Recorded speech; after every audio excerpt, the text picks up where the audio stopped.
जहां परिस्थिति ऐसी आई कि सिंहासन मिलने जा रहा है और वनवास की घोषणा हो गई। जानकी ने साथ जाने की जिद की। लक्ष्मण गए, मैं साथ जाऊंगा, जाओ मां से पूछ के आओ। तो सुमित्रा ने कहा, जाना चाहते हो राम जानकी के संग? जाना तो फिर मेरे दूध को लजाना मत, सोना तो सुला के किंतु जाग जाना पहले ही, दोनों को खिलाए बिना खाना मत। जाना चाहते हो राम जानकी के संग? जाओ तो फिर मेरे दूध को लजाना मत। माता पिता जानना सदैव सिया राघव को, उनके ही पुत्र पुत्र मेरे कहलाना मत। दे देना भले ही प्राण, लेकिन राजेश पीठ राम को दिखा के मुख मुझको दिखाना मत। जाना चाहते हो राम जानकी के संग? जाओ। और देखो पुत्र, स्वप्न में भी कभी राम के लिए चित्त में बुरा विचार मत लाना। लखन ने कहा, मां स्वप्नों पर तो किसी का कंट्रोल नहीं होता, किसी का अंकुश नहीं होता। तुमने कहा मैं सपने में भी भैया भाभी के लिए बुरा विचार मन में ना लाऊं, तो मां तेरा लखन प्रतिज्ञा करता है, मैं 14 वर्ष सोऊंगा ही नहीं, स्वप्न आने का सवाल ही पैदा नहीं। एक भाई अपने भाई के लिए अपने पिता के विरुद्ध खड़ा होता है, और एक भाई अपने भाई के लिए अपनी जननी को कोख और उसकी कोख को कोसता है। नंदीग्राम का साधु बनता है। गौ माता को जौ खिलाकर जब गाय गोबर करती, उसमें से जौ बीन कर खाते भरत। लोग पूछते, भरत क्या कर रहे हो? तो भरत कहते, कैकेयी की कोख से पैदा हुआ हूं ना, इसका प्रायश्चित कर रहा हूं। दशरथ जैसे पिता मिले, हंसों जैसा वंश मिला, पर हाय मेरा दुर्भाग्य, मैं कैकेयी की कोख से पैदा। चारों भाइयों के बीच में अयोध्या का सिंहासन फुटबॉल की तरह ठोकर खाता है। तुम कहती हो मेरे बच्चे हिस्ट्री पढ़ते हैं, तेरे बच्चे जो हिस्ट्री पढ़ाई जाती है उनके चित्त कलुषित किए जाते हैं। कोई मिलेगा ऐसा इतिहास?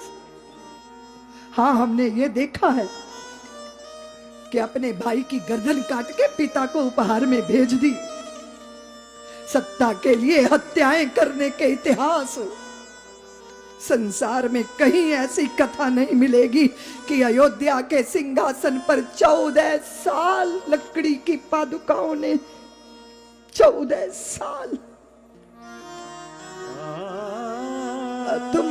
मैं जब जजों से मिलती हूँ तो लोग कहते हैं, दीदी मां भाइयों के मुकदमों से कोर्ट की फाइलें भरी पड़ी हैं। इसका अर्थ क्या है?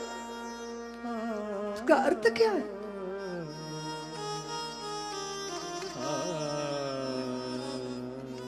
चरण चरण छालों से भर गए भरत के। मैं पैदल चल के जाऊंगा राम को मनाने, प्रभु को मनाने। संतों ने कहा, भरत हम असत्य नहीं बोलते। प्रयागराज के संतों ने कहा, हमने जीवन भर तप किया, उस तप का फल हमें राम का दर्शन मिला, लेकिन राम के दर्शन का फल हमें भरत जी जैसे संत का दर्शन मिला। भरत हम तापसी हैं, तपसी हैं, चापलूसी नहीं करते, झूठ नहीं बोलते। फल का भी फल होता है, हमने आज जाना। चित्रकूट के पत्थर पसीज गए दो भाइयों का जब मिलन हुआ।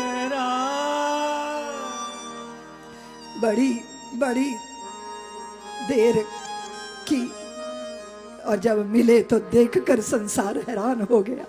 लकड़ी की पादुका, ये पादुका वही है जब प्रभु का विवाह हुआ था तो मिथिला की देवियों ने मजाक किया था, भगवान की पादुकाएं कपड़े में लपेट के रख दी थी पीठिका पे, और कहा था, राम ये हमारी कुल देवी है, प्रणाम कर लो। और भगवान तो सहज झुकने लगे। भरत जी ने देख लिया था तो जल्दी से पादुका उठा ली थी, छाती से लगा ली पादुकाओं ने। भरत से कहा था कि भरत, आज आपने हमारा सम्मान बचा लिया, आने वाले समय में हम आपके प्राण बचा लेंगी, आपका आश्रय बन जाएंगी। वो लकड़ी की पादुका नहीं, वो राम सिया को ही जैसे संग लेकर गए हों भरत जी। जानकी को अग्नि में स्थापित किया गया था और उस छाया का अपहरण रावण ने किया था। शबरी के जूठे बेर खाए थे भगवान ने, और जटायु को पिता जैसा सम्मान दे के हाथों से अंत्येष्टि की थी। हनुमान जैसे सेवक मिले थे, सेतु बंद नील नल ने बांधा था, और रामेश्वरम की स्थापना के लिए रावण को ही आचार्य बना के बुलाया कि मतंग ऋषि के आश्रम के आगे तो पीछे विराध के भय से कोई था नहीं। शैव सब हैरान थे कि रामेश्वरम की स्थापना के लिए आचार्य रावण को तय कर रहे हैं राम। पुलस्त गोत्री लंकेश्वर शैव नैष्ठ की भक्ति शंकर की करने वाले, उन्हीं से कराना चाहिए। और कौन गए थे? जामवंत निमंत्रण देने। रावण ने कहा, जामवंत जी अगर मैं आपको बंदी बना लूं? तो जामवंत बोले कि लंकेश्वर, जब मैं चला तो लक्ष्मण जी अपने धनुष पर तीर चढ़ाकर बैठे हुए हैं, अगर मैं निश्चित समय पे नहीं लौटा तो वो लंका को ध्वस्त कर देंगे। रावण ने कहा, राम को अपने दूत की रक्षा करनी आती है, मैं स्वीकार करता हूं इस निमंत्रण को। और जाके रावण ने जानकी से कहा, देवी वैदेही, तेरे पति राम ने मुझे अपना पुरोहित निश्चित किया है। शायद आर्यावर्त में मुझे पहली बार ये गौरव का अनुभव हो रहा है कि किसी ने मुझे अपना आचार्य बनाया। वैदेही ने हाथ जोड़ दिए कि राम जी का चुनाव सही ही है, मैं आपको प्रणाम करती हूँ। तो फिर जानकी, बिना पत्नी के शुभ कर्म संभव नहीं होगा, रथ पर बैठ जाइए और जब स्थापना हो जाएगी तो वापिस यहीं आ जाइएगा, वहां भी आप मेरी वंदनी होंगी। उसे तो पता ही नहीं था कि सेतु बंद चुका है। और जब रावण आए तो राम उठकर खड़े हुए, मैं दाशरथी राम अपने आचार्य को प्रणाम करता हूं। और रावण ने कहा, राम समर विजयी भव। और मुझे पता है क्योंकि समर के लिए तो रामेश्वर स्थापित किए जा रहे हैं, भारिया कहां है, उसके बिना कैसे होगा। राम हाथ जोड़ लिए, आप जानते हैं मेरी परिस्थिति, तो फिर अगर जजमान के पास सामग्री कम हो जाए और ना हो तो फिर इसकी व्यवस्था भी पुरोहित करते।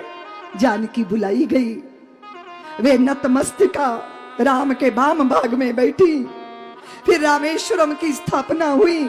हनुमान जी अभी पिंडी लेने गए हुए थे, वो लौटे नहीं थे। मुहूर्त मुहूर्त मुहूर्त तो बीता जा रहा है। तब बालू का बनाया था शिवलिंग और उसकी स्थापना हुई थी। जब स्थापना हो गई तो राम से लंकेश्वर ने दक्षिणा मांगी। राम, मेरी दक्षिणा कहाँ है? राम बोले, लंकेश्वर जानते हैं कि मैं अकिंचन, मैं अनिकेतन, मैं वनवासी, मेरे पास कोई द्रव्य नहीं। रावण ने कहा, राम, सोने की लंका में रहने वाले रावण को कोई द्रव्य तो नहीं चाहिए होगा, मुझे धन नहीं चाहिए, मुझे आपसे वचन चाहिए कि जब समर शैया में मैं मृत्यु के मुख में जाऊंगा तब आप सम्मुख आकर मुझे दर्शन दीजिएगा, ये मुझे दक्षिणा चाहिए। कैसी अद्भुत कथा। और कदाचित भगवान के प्रति भक्ति रखने वाला ही भगवान का चिंतन नहीं करता। जिसको शत्रु का भाव होता है वो भी रात दिन शत्रु के चिंतन में निमग्न रहता है।